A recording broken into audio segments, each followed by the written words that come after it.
নমস্কাৰ, এটা নতুন ভিডিঅ'লৈ আপোনালোকক পুনৰবাৰ স্বাগতম জনাইছোঁ। আশা কৰোঁ আপোনালোক সকলো ভালে কুশলে আছে আৰু আপোনালোকৰ আশীৰ্বাদত ময়ো বৰ্তমান আজিৰ এই সময়লৈকে ভালে কুশলে আছোঁ। আৰু আজিৰ ভিডিঅ'টো এটা জৰুৰী দৰকাৰী ভিডিঅ', কাৰণ অহাকালিৰে পৰা আৰম্ভ হ'ব ৰাম নৱমীৰ শুভ সময়। অহাকালিলে দিনৰ ঠিক 11:30 মান বজাৰ পৰাই আৰু পিছৰ দিনা 10:06 বা 8 মিনিটলৈকে ৰাম নৱমীৰ শুভ সময় আৰম্ভ হৈছে বা সময় চলি থাকিব। গতিকে মই যোৱাকালিৰ ভিডিঅ'টোত আপোনালোকক কৈছিলোঁ যে অহাকালিলে অৰ্থাৎ 26 তাৰিখৰ দিনটোত কেনেধৰণে ৰাম নৱমী পালন কৰিব।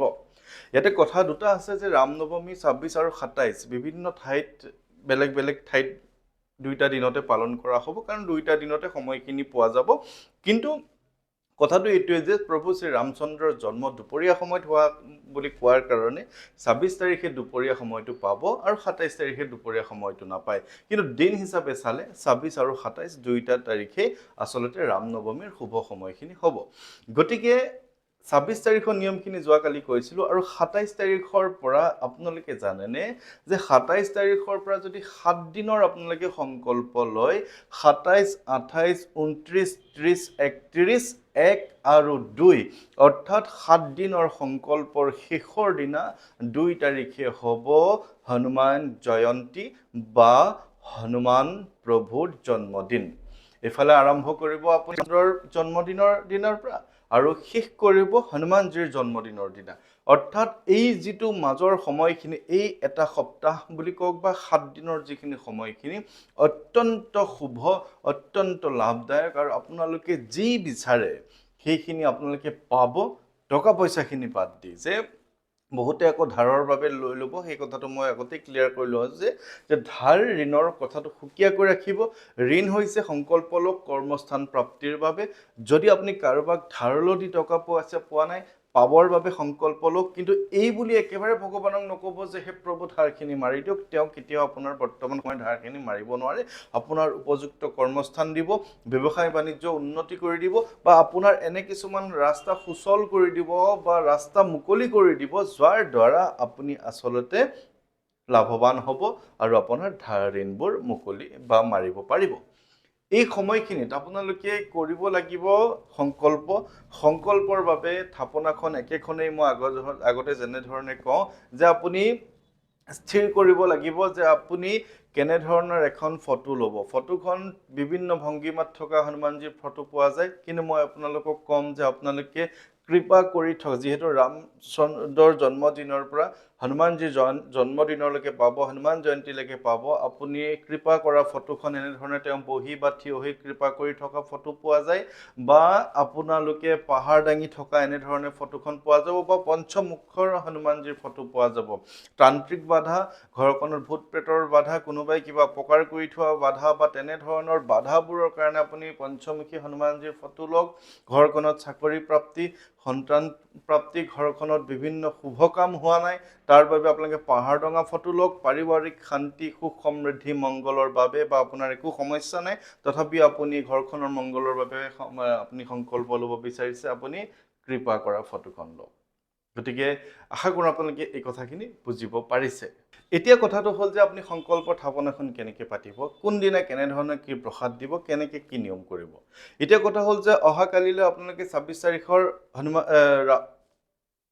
ৰাম নৱমীৰ নিয়মটো কৰিলে। যেনেধৰণে কৈছিলোঁ আপোনালোকে যোৱাকালিৰ ভিডিঅ'টো চাই ল'ব। যিটো তাৰ পিছৰ 27 তাৰিখৰ সংকল্প, এটা কথা মনত ৰাখিব, 10:08 আগে আগে আপুনি সংকল্প শেষ কৰিব লাগিব। প্ৰত্যেক 7 দিনতে, প্ৰতিটো দিনতে একেটা সময়ে হ'ব লাগিব। মানে আপুনি 27 তাৰিখৰ পৰা 2 তাৰিখৰ যিখিনি সময় হ'ব, সেই সময়খিনি আপুনি একে সময়তে শেষ কৰিব লাগিব, বা একে সময়তে আৰম্ভ কৰিব লাগিব। যিটো সময়ে শেষ হ'ব লাগিব ৰাতিপুৱা 10:06 পৰা 8 মিনিট, এনে দুইটা মানে 6 মিনিট ধৰি লওক। আপুনি 7টা বজাতো কৰিব পাৰে, ৰাতিপুৱা 6টা বজাতো কৰিব পাৰে, 9টা বজাতো কৰিব পাৰে, যদি আপুনি তেনেধৰণে কৰিব বিচাৰে। এই 7 দিনত প্ৰত্যেক দিনাই আপুনি 7 বাৰকৈ হনুমান চালিচা পাঠ কৰিব। কেনেধৰণে পাঠ কৰিব, যিহেতু আপোনাৰ এই সময়খিনিত এটা সমস্যা সমাধানৰ বাবে তেখেতক আহ্বান জনাব, গতিকে আপোনালোকে আপোনাৰ যি সমস্যা আছে সেইটো স্থিৰ কৰি ল'ব। এটা সমস্যাই ল'ব পাৰিলে ভাল হয়, অন্যান্য যদি সমস্যা থাকে তিনিটাতকৈ বেছি সমস্যা নাভাবিব, এটা সমস্যাই আপুনি ল'ব। আপুনি কি কৰিব যে প্ৰথমতে আপুনি এখন বগা কাগজত ৰঙা চিয়াঁহীৰ পেনেৰে কলমেৰে আপুনি জয় শ্ৰী ৰাম লিখিব। জয় শ্ৰী ৰাম 3 বাৰ লিখিব। তাৰ পিছত আপুনি এবাৰ লিখিব ওম হম হনুমতে নমঃ। প্ৰথমতে বুজি লওক, জয় শ্ৰী ৰাম 3 বাৰ লিখিলে, এবাৰ লিখিব ওম হম হনুমতে নমঃ লিখিলে। লিখি আপোনাৰ এটাৰ পৰা তিনিটা ভিতৰত সমস্যা লিখিব। এটা লিখিব পাৰে, দুটা লিখিব পাৰে, তিনিটা লিখিব পাৰে। সমস্যাবোৰ লিখি ধুনীয়াকৈ জাপ দি ল'ব আৰু সেই কাগজখন আপোনাৰ সেই সংকল্প থাপনাত আপুনি থব লাগিব সেই 7 দিনৰ কাৰণে। 7 দিন 7 বাৰকে পাঠ কৰিব লাগিব।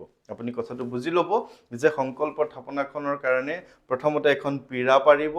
পীৰাখনৰ ওপৰত এখন ৰঙা কাপোৰ ল'ব। ৰঙা কাপোৰখনৰ ওপৰত হনুমানজীৰ যিভাগ ফটো আপোনালোকৰ প্ৰয়োজন হয় বুলি ভাবিব, সেই ভাগ ফটো আপুনি স্থাপন কৰিব। ফল মূল দিব। প্ৰত্যেক দিনাই এটাকে বুনিয়া লাড়ু দিব। এটাকে বুনিয়া লাড়ু প্ৰত্যেক দিনাই দিব তেওঁৰ বাবে। আৰু আপোনালোকে ইচ্ছা কৰিলে আপোনালোকৰ বাবেও এটা, দুটা, তিনিটা আপোনাৰ ইচ্ছা অনুযায়ী পৰিয়ালৰ সদস্য অনুসৰি আপোনাৰ বুনিয়া লাডু ফল মূল ল'ব পাৰে। কিন্তু তেওঁৰ বাবে এটা বুনিয়া লাডু দিব, অকণমান গুড় প্ৰতিদিন দিব, তুলসী পাত 3টাকে প্ৰত্যেক দিনাই দিব। আপুনি মন কৰিব এই 7 দিনা কোনো দিন আপোনালোকৰ ঘৰখনত আমিষ আহাৰ নচলিব, নিৰামিষ আহাৰ চলিব। সম্পূৰ্ণভাৱে আপুনি সাত্বিক আহাৰ খাবলৈ চেষ্টা কৰিব। তেল খালেও মাছ মাংস কণী জাতীয় বস্তু এইকেইদিন আপোনাৰ পৰিয়ালক কৈ থব যাতে নাখায়। আৰু যদি নোৱাৰে তেনেহ'লে নালাগে সংকল্প ল'বলৈ, একো কথা নাই, আপোনালোকে কৃপা পাবই তেখেতৰ। 7 দিন তেনেধৰণে কৰিব। থাপনাখনৰ সন্মুখত ধুনীয়াকৈ বহিব, হাতযোৰ কৰিব। যিখিনি আপোনালোকে লিখি লৈছিলে জয় শ্ৰী ৰাম জয় শ্ৰী ৰাম ক'ব। ওম হম হনুমতে নমঃ এবাৰ ক'ব। তাৰপিছত আপোনাৰ সমস্যাটো ক'ব, হে প্ৰভু, হে হনুমান, হে বজৰংগবলী, হে সংকট মোচন, আপোনাৰ চৰণত মই এগছি বন্তি জ্বলাইছোঁ হে প্ৰভু। লগতে আমাৰ গৃহৰ বা মোৰ এই সমস্যাটো সমাধানৰ উদ্দেশ্যে এটি সফল সুচল বা এটি সমাধানৰ বাট আপুনি দেখুৱাই দিবৰ নিমিত্তে এটা সংকল্প ল'ব বিচাৰিছোঁ। হে প্ৰভু, আপুনি যাতে মোৰ এই সমস্যাটো বা এই বিপদৰ পৰা আপুনি উদ্ধাৰ কৰে, তাৰ বাবে আপোনাৰ ওচৰত সেৱা প্ৰাৰ্থনা জনাইছোঁ। আপুনি মোৰ এই সংকল্প সফল হোৱাত সহায় কৰক বুলি কৈ আপুনি তাৰপিছত হনুমান চালিচা পাঠ কৰিব লাগিব। প্ৰথমতে শ্ৰী গুৰু চৰণ সৰোজ ৰজ নিজ মন মুকুৰ সুধাৰি, বৰণৌ ৰঘুবৰ বিমল যশু जो दायक फलचारी, बुद्धिहीन तनु जानिके सुमिरो पवन कुमार, बल बुद्धि विद्या देहु मोहि हरहु कलेश विकार। এনেধৰণে আপুনি জয় হনুমান জ্ঞান গুণ সাগৰ, জয় কপি সতিহু লোক উজাগৰ, ৰামদূত অতুলিত বল ধাম, অঞ্জনী পুত্ৰ পৱন সুত নাম। তাৰ পৰা হনুমান চালিচাখন পৱন তনয় সংকট হৰণ, মংগল মূৰ্তি ৰূপ, ৰাম লক্ষণ সীতা সহিত হৃদয় বসহু স্বৰূপ ভূপ। জয় শ্ৰীৰাম এবাৰ ক'ব। আকৌ শ্ৰী গুৰু চৰণ সৰোজ ৰজ নিজ মন মুকুৰ সুধাৰি, আকৌ পৱন তনয় সংকট হৰণ, মংগল মূৰ্তি ৰূপ, ৰাম লক্ষণ সীতা সহিত হৃদয় বসহু স্বৰূপ ভূপ। জয় শ্ৰীৰাম ক'ব, আকৌ আৰম্ভ কৰিব। তেনেকৈ আপুনি 7 বাৰ হনুমান চালিচাখন আপুনি পাঠ কৰিব। 7 দিন সম্পূৰ্ণ হ'ল। 2 তাৰিখ আহি পালে মানে হনুমান জয়ন্তী, মানে হনুমান প্ৰভুৰ জন্মদিন আহি পালে আপোনাৰ 7 নম্বৰ দিনা। তাৰপিছত আপুনি কি কৰিব যে আপুনি সেই যে কাগজখন লৈছিলে সেই কাগজখন আপুনি ল'ব, এটা হনুমান প্ৰভুৰ সেন্দুৰ ল'ব। সেই সেন্দুৰ ধুনীয়াকৈ কাগজখনত ল'ব। কাগজখনলৈকে আকৌ জাপিব। জাপি পেলাই আপুনি এভাগ হনুমান মন্দিৰত হনুমান জয়ন্তীৰ দিনা যাব। হনুমান জয়ন্তীৰ দিনা আপুনি হনুমান মন্দিৰত গৈ আপুনি চামেলি তেলৰ চাকি জ্বলাওক। তাত 2টামান লং দিবলৈ চেষ্টা কৰক। এটা দিলেই হৈ যায় বা 3টা দিব পাৰে। এটা লং দি আপুনি জ্বলাই দিবলৈ চেষ্টা কৰক লংটো চাকিৰ খলিতাতে, নহ'লে তেলতে চাকিটো লংটো দি দিলেও হ'ব। নিগেটিভিটি ঘৰৰ পৰা গুচি যাব। লংটো ঘৰৰ পৰাহে লৈ যাব, বাটৰ পৰা নিকিনিব। পেন ৰঙা ল'ব। বেলেগ নহ'ব। আপুনি যদি আকৌ মোক ফোন কৰি মই পাহৰি গ'লোঁ, লংটো বাটত কিনিলে হ'বনে নহ'ব, নালাগে, আপুনি লং দিবই নালাগে তেনেহ'লে। কিন্তু যদি দিব বিচাৰে ঘৰৰ পৰাই লৈ যাব, কনফিউজ নকৰিব, খেলিমেলি হৈ যায়। এনেবোৰ প্ৰশ্ন মানে উত্তৰ খেলিমেলি। কালি মোক এজন মানুহে ভক্তই ফোন কৰিছে যে হনুমান সংকল্প লৈ আহিছিলোঁ, মোৰ জ্বৰ উঠিল, মই এতিয়া টেবলেট খাব পাৰিম নে নাই। এনেবোৰ প্ৰশ্ন আচলতে বিভ্ৰান্তিকৰ প্ৰশ্ন, মনটো বেয়া লাগি যায় যে এইবোৰ কথা সুধিব আচলতে নালাগে। কিন্তু বেমাৰ হৈছে, সংকল্প লৈ থাকোঁতে জ্বৰ হৈছে কিবা কাৰণে, টেবলেটটো কিয় নাখাব বাৰু কওকচোন। গতিকে এনেবোৰ কিছুমান নিজেও চিন্তা কৰি চাব পৰা আপুনি ক্ষমতা আছে, তেনেধৰণে কৰিব। হনুমান মন্দিৰত গৈ যাব, চামেলি তেলৰ চাকি এগছ জ্বলাব, ধূপ জ্বলাব। তাতে গৈ আপুনি এবাৰৰ পৰা, আপুনি ইচ্ছা অনুসৰি এবাৰৰ পৰা 3 বাৰ, 5 বাৰ, 7 বাৰ নিজ ইচ্ছা অনুসৰি তাতে বহি বা থিয় হৈ হনুমান চালিচা পাঠ কৰিব। হনুমান জয়ন্তীৰ দিনা হনুমান চালিচা পাঠ কৰাটো কিমান শুভ সেই কথাটো মই আপোনালোকক এনেকৈ বুজাব নোৱাৰিম। আপোনালোকে নিজেই পাঠ কৰক, তেতিয়া বুজিব পাৰিব। হনুমান জয়ন্তীৰ দিনা হনুমান চালিচা পাঠটো এক মানে কি ক'ম আৰু, আপোনালোকৰ কাৰণে সকলো সুখ সমৃদ্ধি কঢ়িয়াই অনা এক মন্ত্ৰ বুলি কওক বা এক সম্বল বুলি কওক। আপুনি পাঠ কৰিব নিজ ইচ্ছা অনুসৰি, সুবিধা অনুসৰি। বহুত ভিৰ ভাৰ থাকিলে 7 বাৰ নোৱাৰিব পাৰে, এবাৰেই কৰক। 5 বাৰ নোৱাৰিব পাৰে, এবাৰেই কৰক। 3 বাৰ নোৱাৰিলে এবাৰেই কৰক। আপোনাৰ নিজ ইচ্ছা অনুসৰি আপুনি হনুমান চালিচা এবাৰৰ পৰা 5 বাৰ, 7 বাৰ যি ইচ্ছা কৰে আপুনি কৰক। আৰু যি কাগজখন লৈ গৈছিলে সেন্দুৰ ঢাকি, সেই কাগজখন আপুনি পুৰোহিতজনক দি দিব, তেওঁ ল'ব। আপুনি চাকি গছৰ লগতো তেওঁক আপুনি অৰিহণা এটা, কিবা এটা মিঠাই দিলে, কিবা এটা দিলে প্ৰভুৰ চৰণত দিবলৈ, লগত কাগজখনো দিব। কাগজখন তেওঁ থ'ব, তেওঁলোকে সেইখিনি জানে আৰু লগতে আপোনাক উভতাই দিব। আৰু সেই সেন্দুৰৰ কাগজখন, সেই সমস্যা লিখা কাগজখন আপুনি ৰঙা কাপোৰেৰে বান্ধি আপোনাৰ ঘৰলৈ সোমোৱা যিখন প্ৰথম দৰ্জা, সেই দৰ্জাখনৰ ওপৰত গ্ৰিল হ'লেও হ'ব, দৰ্জা হ'লেও হ'ব, কিন্তু ঘৰৰ গেটখন নহয়, দৰ্জা বা গ্ৰিল, যিখন গেটৰ পৰা সোমাই আহি যিখন দৰ্জা বা গ্ৰিল পাব। মই মানে ইমান বুজাব লগা হৈছে, মেইন গেটখন নহয়, মানে জপনাখন নহয়, মানে তাৰপিছত ঘৰলৈ সোমোৱা যিখন, মানে তাত ওপৰত আপুনি ৰঙা কাপোৰেৰে ওপৰত বান্ধি থ'ব। আপোনাৰ সমস্যাবোৰ দূৰ হ'ব, সেইখন খুলিবও নালাগে। কেতিয়াবা নিজে সমস্যাবোৰ সমাধান হ'ব, নিজে খুলি যাব, আপুনি চাব।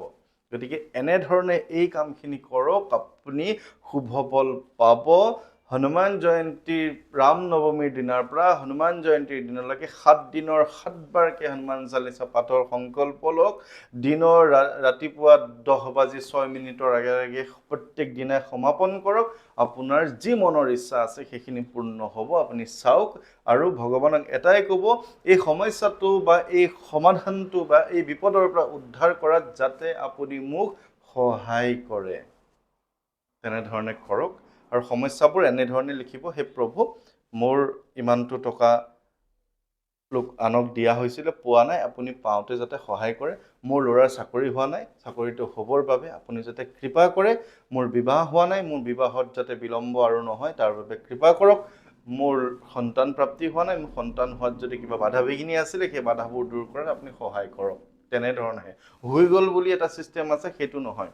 নোহোৱাকৈ হৈ গ'ল বুলি কোৱা কথাটো মোৰ নহয় যে আপোনাৰ হৈ গ'ল, আপোনাৰ বিয়া হোৱাই নাই, হে প্ৰভু মোৰ বিয়া হৈ গ'ল, তাৰমানে আপোনাৰ হৈ যাব, এনেকুৱা ধৰণৰ বহুতেই ক'ব বিচাৰে। সেইখিনিলৈ মই নাযাওঁ, কিন্তু সেইটো মোৰ কথা নহয়।